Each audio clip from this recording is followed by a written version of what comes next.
Assalamualaikum warahmatullahi wabarakatuh. Anak-anak sekalian kelas 12 IPA dan IPS. Oke, ketemu lagi dengan Bapak di pelajaran PPKN. Kali ini kita sudah memasuki bab 3. Terlebih dahulu, Bapak ucapkan selamat. Kalian sudah menyelesaikan bab 2 dengan baik. Tentu yang masih ada kekurangan kalian bisa memperbaikinya. Dan kalau ada apa-apa pertanyaan, silakan kalian bertanya kepada Bapak. Nah, sekalian, eh, di bab 3 ini kita akan membicarakan materi yang sebenarnya cukup ringan. Tanpa mempelajari sebenarnya kalian pun akan bisa, karena materi ini materi yang sangat populer dan kalian sudah melakukannya tiap hari. Apa itu? Kita lihat materinya ya.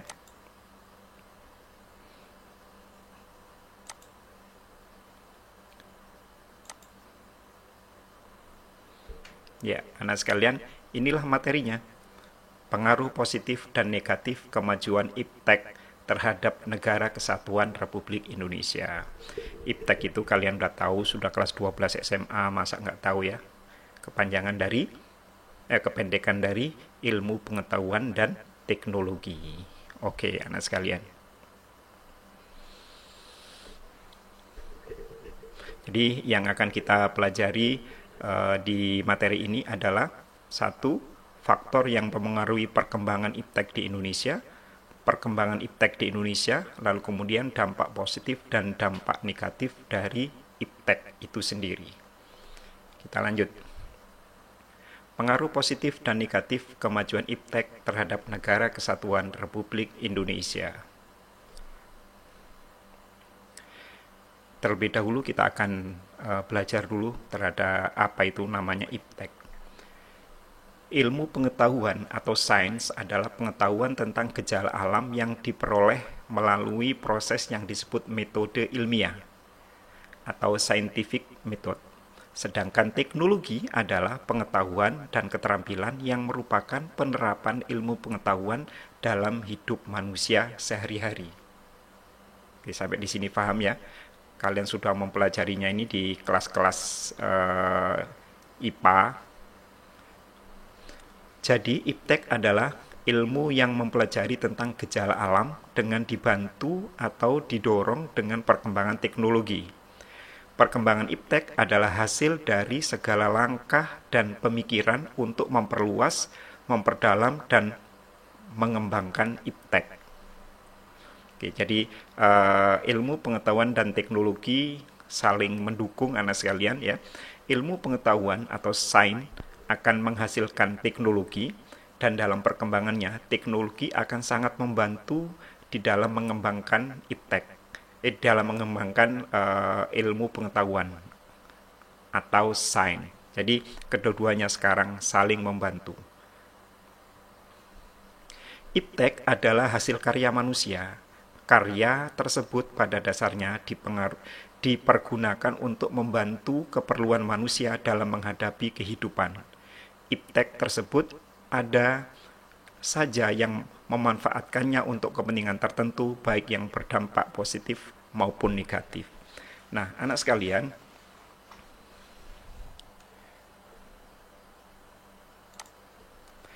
jadi iptek ini dikembangkan oleh manusia, tujuan utamanya adalah untuk mempermudah kegiatan manusia di dalam memenuhi keperluan hidupnya. Dengan adanya iptek, anak sekalian, maka kegiatan-kegiatan manusia, aktivitas manusia ini akan jauh lebih mudah. Contohnya misalnya di iptek atau teknologi di bidang komunikasi, ya. Dulu zaman bapak masih kecil nggak ada telepon, nggak ngerti telepon, lalu kemudian uh, mengenal telepon kabel, lalu kemudian mengenal handphone 2G yang besar ukurannya ya, cukup besar. Lalu kemudian ada handphone lebih kecil lagi, lalu kemudian ada Android, ada iPhone dan sampai sekarang.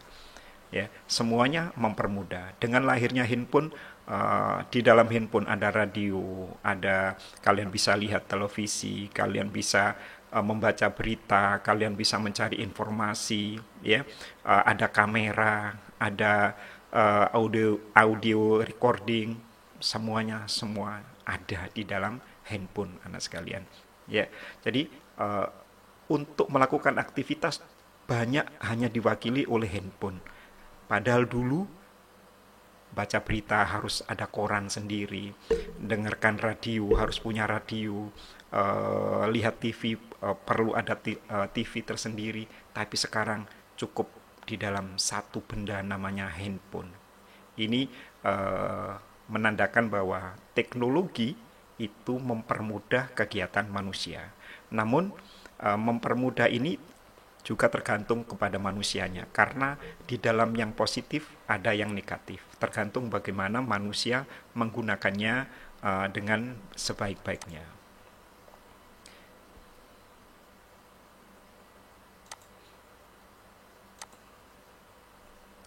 Oke, kita lanjutkan anak sekalian. Nah, faktor yang mempengaruhi perkembangan iptek di Indonesia.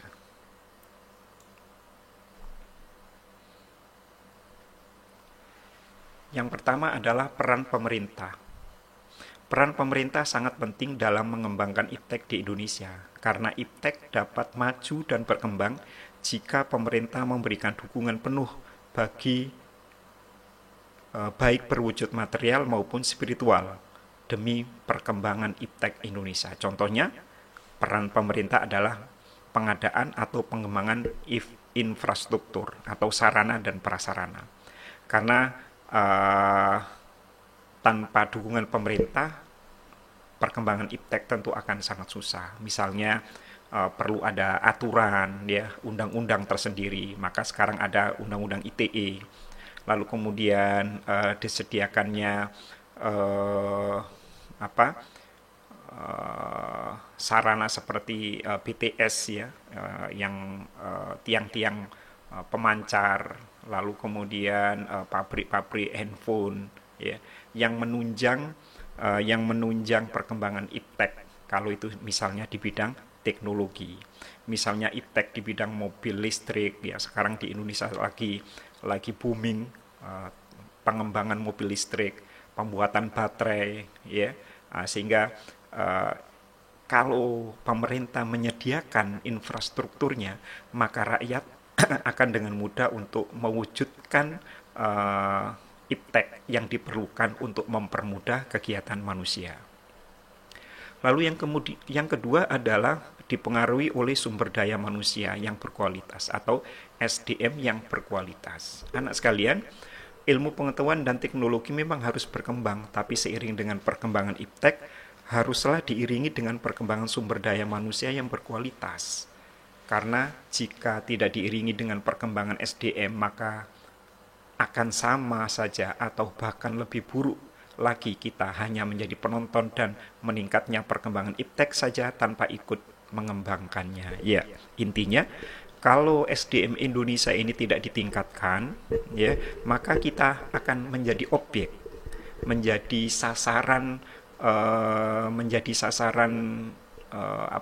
perdagangan mereka. Kita hanya membeli, mengkonsumsi saja tanpa ikut andil di dalam menciptakan teknologi. Nah, ini tentu sangat miris sebagai negara yang berpenduduk besar 270 juta, lalu kemudian SDM-nya tidak berkualitas, maka kita akan dijadikan objek terus. Oleh karena itu, pemerintah harus terus mendorong peningkatan ilmu pengetahuan dan teknologi, karena tanpa sumber daya manusia yang berkualitas, maka iptek tidak akan bisa terwujud di Indonesia. Kita hanya sebagai objek, sasaran saja. Nah, contohnya bisa dilihat dari sifat masyarakat Indonesia yang tak mau kalah dengan masyarakat dari luar negeri. Jadi terus dikembangkan ilmu pengetahuan, baik itu ilmu pengetahuannya. Misalnya Indonesia ini seringkali memenangi lomba olimpiade, ya, olimpiade matematika, ya, IPA, robotik, ya, macam-macam. Kita pernah menang. Lalu kemudian kita sekarang dari segi material sudah menciptakan berbagai macam penemuan. Misalnya yang spektakuler adalah di Indonesia kelapa sawit sudah bisa dijadikan solar, nanti akan dikembangkan menjadi bensin, lalu bisa dikembangkan menjadi bahan bakar pesawat ya. Sekarang sudah dikembangkan B30 ya, jadi solar eh, solar aslinya ya itu solar fosil 70% dan kemudian dari kelapa sawit 30%, dan pemerintah bertekad untuk menjadikan semua solar yang ada di Indonesia atau diesel ya yang ada di Indonesia nanti dari bahan kelapa sawit, dan itu baru hanya ada di Indonesia. Indonesia juga bisa membuat kapal selam walaupun harus terlebih dahulu bekerja sama dengan Korea ya. 2 kapal selam dibuat di Korea dan 1 kapal selam dibuat di PT PAL Surabaya. Ini terus ditingkatkan. Jadi Indonesia tidak mau kalah dengan negara lain. Terlebih dahulu Bapak Habibie sudah mempelopori pembuatan pesawat terbang ya dan lain sebagainya. Lalu kemudian perkembangan iptek di Indonesia tidak lepas dari pengaruh dari negara lain atau negara maju. Ya, tidak bisa dipungkiri anak sekalian. Seperti tadi Bapak contohkan bahwa kita ini memang masih ketinggalan jauh dari negara-negara Eropa dan Amerika, juga Cina, Korea, dan Jepang. Namun kita nggak boleh patah arang. Kita terus melakukan pengembangan diri dengan melakukan kerjasama dengan mereka. Contoh seperti tadi dengan Korea, ya, uh, Korea itu bisa membuat kapal selam, tapi dia perlu pemasaran. Ya. Nah, Indonesia punya punya cara. Oke, Korea, saya akan membeli kapal selam dari kamu 3 buah dengan syarat nanti ada upaya alih teknologi. Maka akhirnya terjadilah persetujuan, Korea sepakat, Indonesia sepakat, 2 kapal dibuat di Korea dengan mengirim beberapa teknisi handal dari Indonesia ikut bekerja di kapal selam Korea di Daewoo sana. Lalu kemudian satu lagi syaratnya harus dibuat di Indonesia, dibuat oleh anak-anak Indonesia, anak-anak bangsa Indonesia sendiri. Bagaimana, setuju? Korea setuju. Jadi suatu saat eh, Indonesia akan bisa membuat kapal selam sendiri, seperti juga bisa membuat kapal-kapal perang yang lain yang terlebih dahulu sudah bekerja sama dengan negara lain, misalnya dengan Belanda, lalu kemudian dibuat sendiri di Indonesia dan sekarang sudah diekspor ke Filipina misalnya. Dulu juga sama begitu, ketika pertama kali membuat pesawat juga begitu, kerjasama dulu dengan Boeing, dengan Airbus, lalu kemudian bisa membuat sendiri sekarang. Membuat senjata, ya, PT Pindad, berbagai macam alat militer juga sama, kerjasama dulu. Nah, kita nggak mau dimanfaatkan terus-menerus. Kalian boleh memanfaatkan, tapi kami juga harus memanfaatkan kamu. Ya, begitu caranya. Nah, ada upaya alih teknologi. Lalu kemudian arus globalisasi. Globalisasi kalian sudah mempelajarinya di SMP ya. Globalisasi adalah proses mendunia, global, globe, dunia. Sasi itu proses. Jadi globalisasi adalah proses mendunia. Nah, anak sekalian, saat ini kita nggak bisa dipungkiri bahwa semua hal bisa mendunia uh, dengan bantuan teknologi yang ada, anak sekalian. Maka sekarang apa yang terjadi di ujung dunia Afrika sana, di kutub utara, di kutub selatan, di Amerika, di barang-barang yang apa itu namanya, tempat-tempat yang terpencil pun kita sudah bisa mengetahuinya dengan baik, bahkan bisa secara langsung. Bagi kalian yang suka sepak bola misalnya, ada pertandingan sepak bola di Liga Inggris jam 2 malam, kalian pun bisa melihat tanpa harus pergi ke Inggris. Ya, itu semua adalah hasil dampak dari kemajuan ilmu pengetahuan dan teknologi. Arus globalisasi memicu perkembangan iptek di Indonesia karena globalisasi itu merupakan penghilangan batas-batas suatu negara dalam memperoleh informasi. Jadi ada hubungan antara arus globalisasi dengan perkembangan iptek di Indonesia. Contoh, Dulu orang Indonesia jika ingin ke luar negeri membutuhkan waktu yang sangat lama, tapi semenjak ada pengaruh globalisasi maka orang Indonesia ke luar negeri hanya membutuhkan waktu beberapa jam saja. Iya, betul sekali. Dengan adanya pesawat, ya. Nah, anak sekalian, juga sekarang kalian sudah bisa berbelanja misalnya secara online dari luar negeri, dari Indonesia, eh, kalian beli dari Malaysia. Misalnya kita sekarang di Malaysia, ternyata sudah ada aplikasi yang membuat kita bisa membeli barang dari Indonesia dengan cepat, membeli barang dari Cina, membeli barang dari negara mana saja. Ya, ini berkat ilmu pengetahuan dan teknologi. Nah, anak sekalian, pertemuan kita yang pertama di bab 3 ini cukup sampai di sini dulu. Mudah-mudahan kalian bisa mempelajarinya dengan baik. Jika kalian masih tetap belum bisa memahaminya, kalian bisa membuka di Google Classroom kalian. Kalian ulang kembali, di situ ada teks, ada PDF ya, dan ada yang lain-lain. Terima kasih atas perhatian kalian. Assalamualaikum warahmatullahi wabarakatuh.